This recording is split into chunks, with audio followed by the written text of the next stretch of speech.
A gente não vive mais na indústria. A gente precisa de pessoas que têm cabeça pensante, que conseguem identificar os problemas do mundo e tirar conclusões sobre o que fazer para resolver esses problemas. Como é que você consegue? Cara, isso é a cabeça do empreendedor. Só que as pessoas falam, eu não quero empreender, não é para mim. Irmão, empreender é qualquer um. E empreender não é simplesmente você abrir um CNPJ, cara. Empreender é uma filosofia de vida.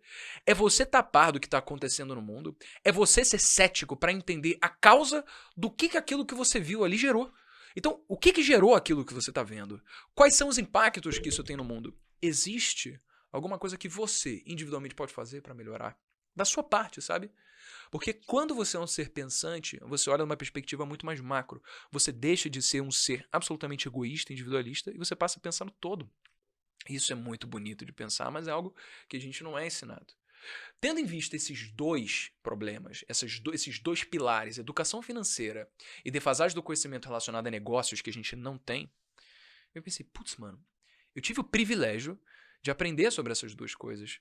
Uma por causa de uma tragédia que aconteceu com meu pai, a outra por causa de um acaso, de eu entrar na faculdade e me deparar com esse processo seletivo que eu achei que fosse legal de eu participar. Só que eu acabei me desenvolvendo bastante nessas áreas que o ensino tradicional não ensinava.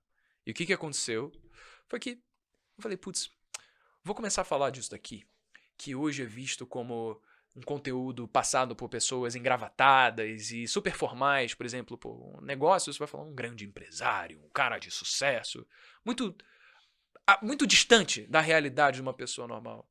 Educação financeira, um economista também engravatado que vai falar na Globo News, é muito distante. Eu falo, cara, vou falar pra gente que nem eu, moleque que fala com gíria, carioca, que não tá nem aí se as pessoas não vão rir das minhas piadas. Eu só vou falar porque eu quero passar conteúdo de uma forma que eu sei que é fácil e eu sei que eu consigo.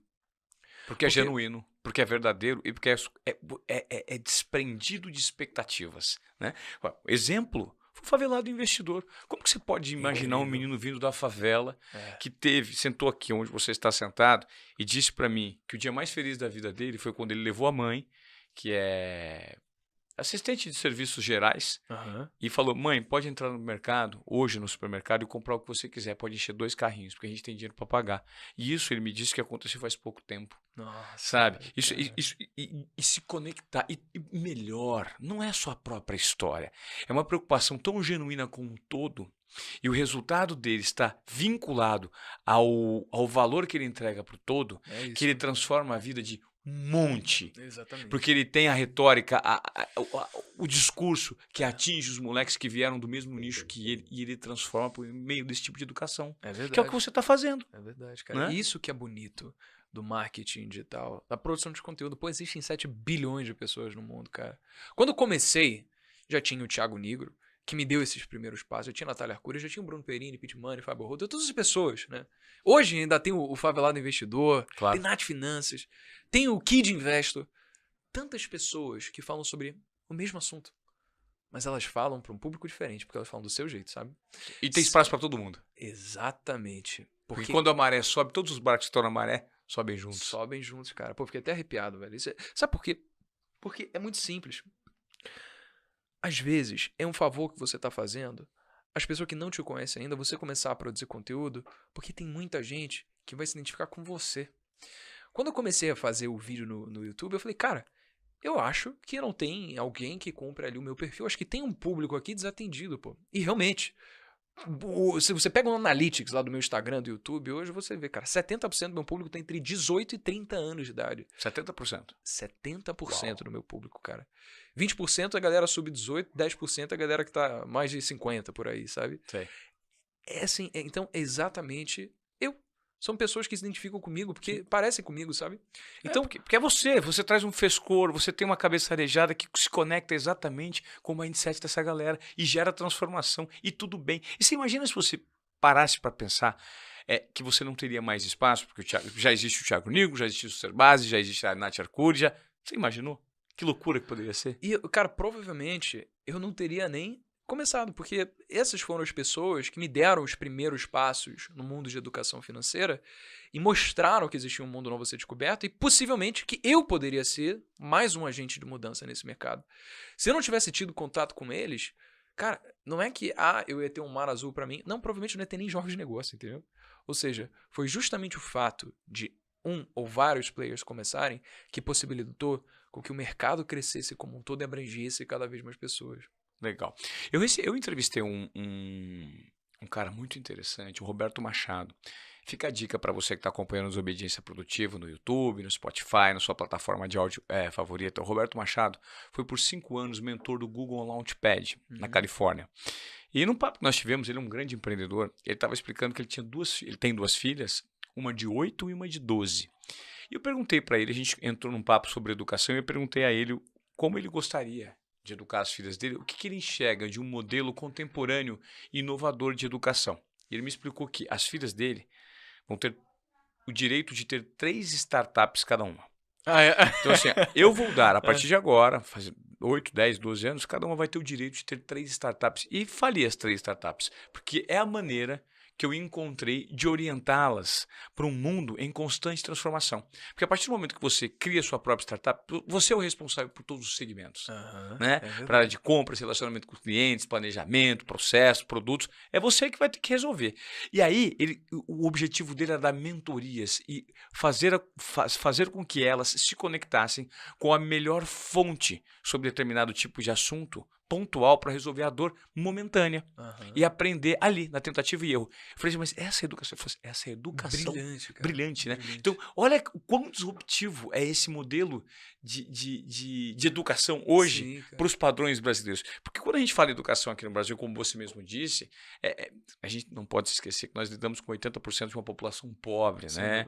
E que, às vezes, em muitas situações, está mais preocupado em comer do que se educar. A prioridade passa a ser encher a barriga, né? Para você ter... Não tem nem como se dar o luxo de se preocupar em aprender outras coisas. Não tem. Então, nos Estados Unidos, as pessoas são provocadas e estimuladas a terem esse tipo de mindset empreendedor desde a faculdade. Porque, é como você mesmo disse, você pode estar empreendendo em qualquer lugar. Inclusive, um intraempreendedor, uma grande corporação, um grande líder hoje de uma corporação é o cara que propõe novos negócios, que descobre os novos talentos, estimula a tomada de riscos, que é o que não existe nas corporações hoje em dia. Você acredita que esse processo, por tudo que você tem observado no mercado, está se transformando, principalmente nas empresas no Brasil?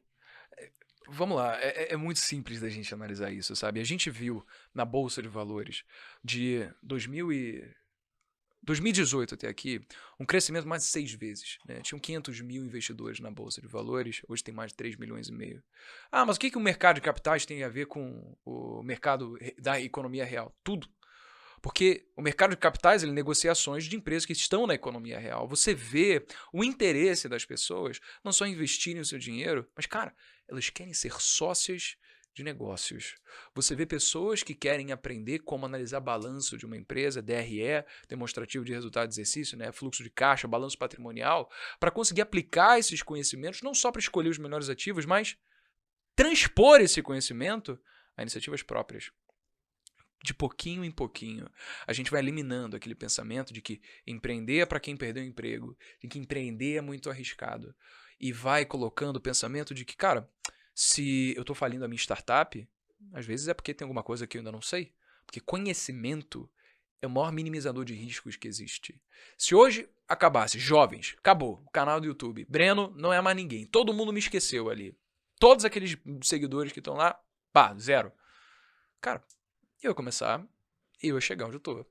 Mais rápido do que eu cheguei antes. Perfeito. Porque eu já passei por tudo isso. Eu sei o passo a passo. Porque eu fiz. Uma vez, eu sei fazer de novo. Então, só que agora com conhecimento de tudo que eu adquiri ao longo desse processo, para não errar o que eu errei durante o caminho. Ou seja, quando a gente vai se despir dessa mentalidade preconceituosa de que isso não é para mim, isso não dá, isso é pra gente sortuda. Jeff Bezos e não sei quem, isso daí, esses caras eu prefiro jogar na loteria. Meu Deus, cara, você tá terceirizando a responsabilidade que acontece sobre sua própria vida. A gente ainda tem muito dessa cultura, mas ela tá diminuindo. A gente tá deixando de ter uma cultura vitimista, no sentido de eu preciso viver uma vida que é subsidiada pelo Estado. Eu quero viver com um auxílio emergencial. Eu quero esses direitos. Porra, e o que você tá fazendo para você não precisar disso? O que você está fazendo para parar de associar os problemas da sua vida à economia, a governo, às pessoas à sua volta e circunstâncias? Porque assumir responsabilidade sobre tudo que acontece na sua vida é você empreender. É uma mentalidade que obrigatoriamente coloca as pessoas no estado de, putz, se sou eu que sou responsável por tudo na minha vida, quer dizer, ganhar dinheiro também depende de mim. Não depende de um concurso público beneficente em que eu vou ter que estudar simplesmente para conseguir ganhar dinheiro do E o Estado. concurso público talvez seja talvez o Brasil seja o país com mais vislumbre as pessoas vislumbram É em muito passar forte o concurso num público. concurso público É. para mamar na teta do Estado e se aposentar e ter garantia de emprego para o resto da vida de aposentadoria, né? Pois é, cara. Mas olha, você vê, um insight que talvez possa passar despercebido é o seguinte.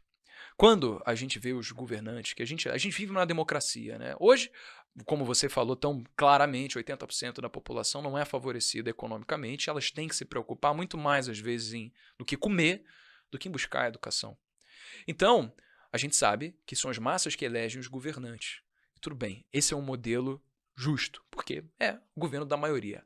Por outro lado, o que acontece é que a gente acaba se deparando também com pessoas que querem o dinheiro no final do mês. Ah, em quem é que você vai votar? Eu vou votar quem foi me dar os R$200 do auxílio emergencial. Putz, cara, mas vamos lá. Você vai votar numa pessoa que vai imprimir dinheiro para botar no teu bolso. Legal. Esse dinheiro ele vai sair da onde mesmo? Ah, ele não existia? Tá bom. Mas você vai aumentar seu poder de compra. Pela lei da oferta e da procura, se você aumenta o seu poder de compra nessa população que você falou que 80% consome bens básicos e sobrevivência, o que vai acontecer no preço dos bens básicos e sobrevivência? Subir. Eles vão subir. Então, esse extrato gigantesco da população que de repente é beneficiada pelos auxílios e medidas populistas trazidas pelos governantes que mesmo esse público elegeu, vai fazer o quê, cara? Vai aumentar os preços das coisas que mais importam para elas. Então, quem vai ser os mais prejudicados? Elas mesmas. No longo prazo, todo mundo fica mais pobre. No curto prazo, eles têm um falso sentimento de que, pô, eu votei na pessoa certa.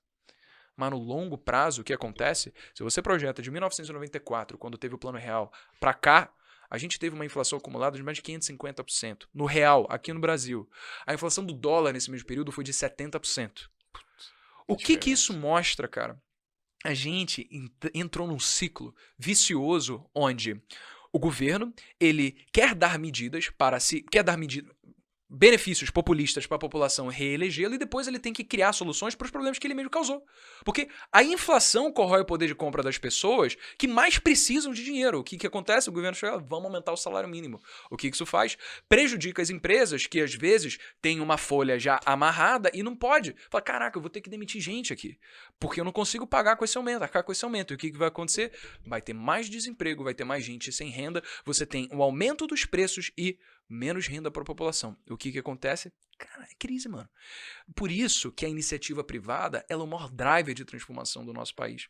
A partir do momento em que a gente consegue de pouquinho em pouquinho vislumbrar essa mudança, de que cada vez mais tem tido tesão nas pessoas em empreender, a gente sabe que o futuro vai ser muito melhor do que o presente. Porque é temporário, cara. Eu acredito piamente que o Brasil de 50 anos daqui, cara, vai ser um Brasil do qual a gente vai ter orgulho de viver. Vai, porque essa nova geração está muito mais conectada com essas verdades que fazem parte de um modelo que não tem mais vínculo com o modelo ultrapassado. Quando você me falou desse ponto de vista do governo, dessa inflação no comparativo com os Estados Unidos, me veio à cabeça um papo que eu tive recentemente com um amigo em que a gente estava discutindo exatamente isso. Hoje, independentemente da corrente política, as pessoas que tomam o poder, elas não estão preocupadas em descobrir e estudar qual é a dor. Elas estão preocupadas em entregar o resultado pré-concebido e fazer com que a dor se adapte ao resultado, ao remédio. E não o contrário. Então, criei o remédio aqui. Eu sou governante agora. Estou com o poder. O remédio é esse. Porque eu entendo que esse é o remédio. Independentemente de fato ser. Mas eu vou fazer com que a doença se adapte a esse remédio, porque esse remédio que vai fazer com que a minha propaganda e minha possibilidade de reeleição continue.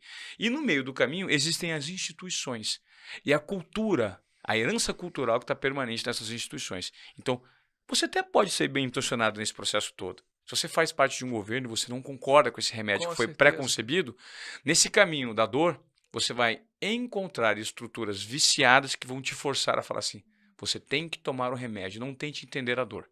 Concorda? Perfeitamente, cara.